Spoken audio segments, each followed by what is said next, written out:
Hey family, God bless you.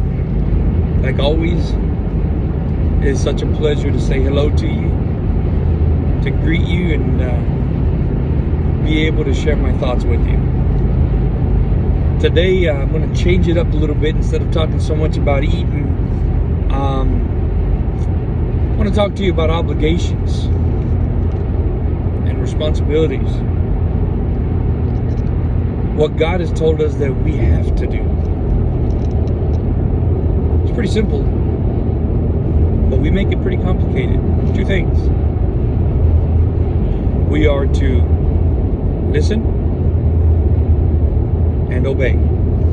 We can observe this in the book of Joshua, where the phrase is repeated again and again.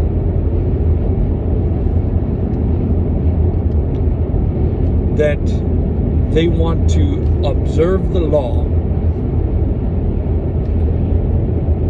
and do it. What does that mean? It's simple. They want to listen and take the action to obey. But see, that's kind of tricky here. It's tricky because the first thing that they're observing is that they're putting God in His place. In His place of what? Of being God.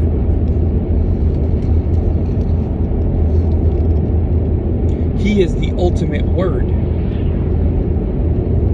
And as the ultimate word, they're now observing that they need to, as the Old Testament was, the people of God had to separate themselves from everybody else, and they could not marry somebody that was outside of the Jewish people. And they had to follow only God. Once these thoughts entered their mind,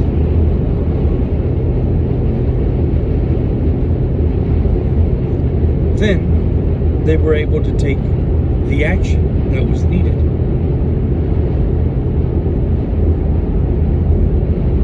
Which was then to obey. But you have to ask yourself, if we're going to compare ourselves to the Old Testament, where does this fit in with us? Oh, it's simple. Under the new covenant, now Jesus has opened it up to everybody else. And we are still under the same rule to listen and obey. Okay. So the question is, who is your God? Things, stuff, money, entertainment, self-gratification, a movie star, music, a great singer, an athlete. The movie or the singer or the music or the athlete or the sports is not the sin. It's what place and position they hold in your heart. If they consume a lot of your day, a lot of your thoughts, then you can say pretty much who is your God.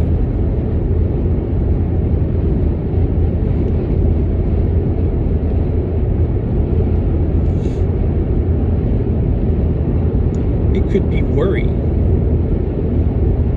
heartache, nerves, panic, depression. See, because if these things consume you, then that's where you dwell. They will lead you into greed, which then leads into hoarding. What does that mean? How do you hoard? It's simple.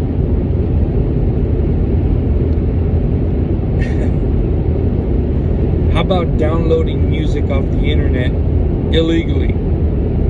And now you're up to 2, 3, 4, 5, 6,000 songs? It's one way. Spending your money on things just because you can, making yourself broke because you're worried that if you don't get this good deal right now, you're never going to get it again. And it was something you didn't even need to begin with. It was just a good deal that presented itself.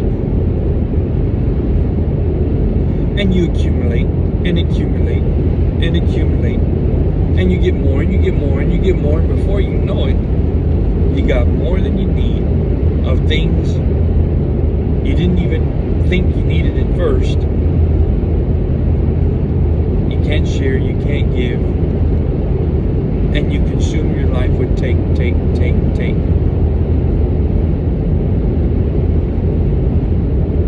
Or maybe you are your own God, because you do everything yourself, and you do everything on your own merit with your own strength, doing your own thing.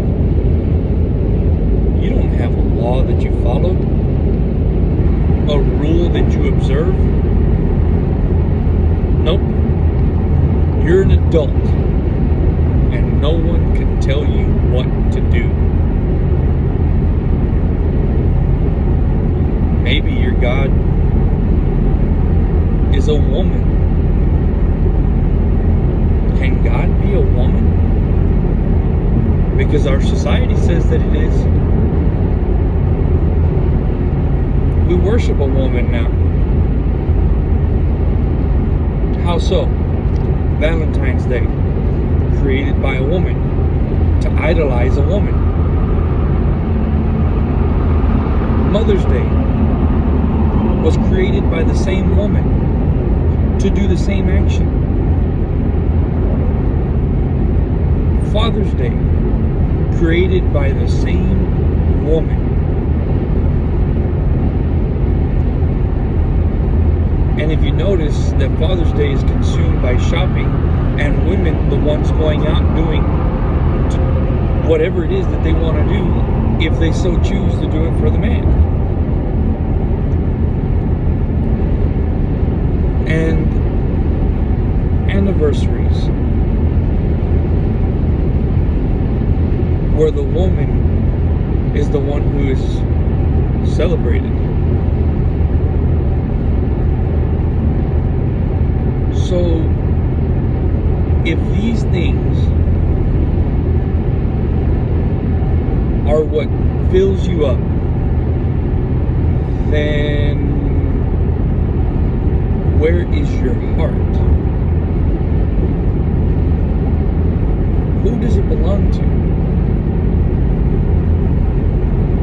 Who do you listen to? Who do you believe in? What governs your heart?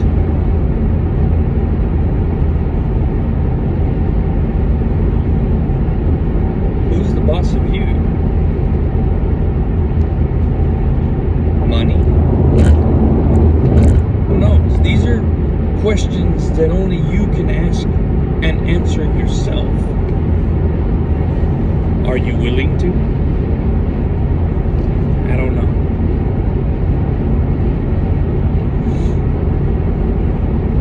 Do you know?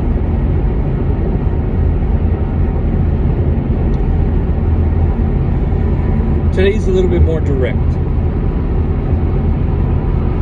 but I'm hoping that this is thought-provoking enough to be curious, that you might ask yourself a question, and through that question look inside yourself and be honest with yourself.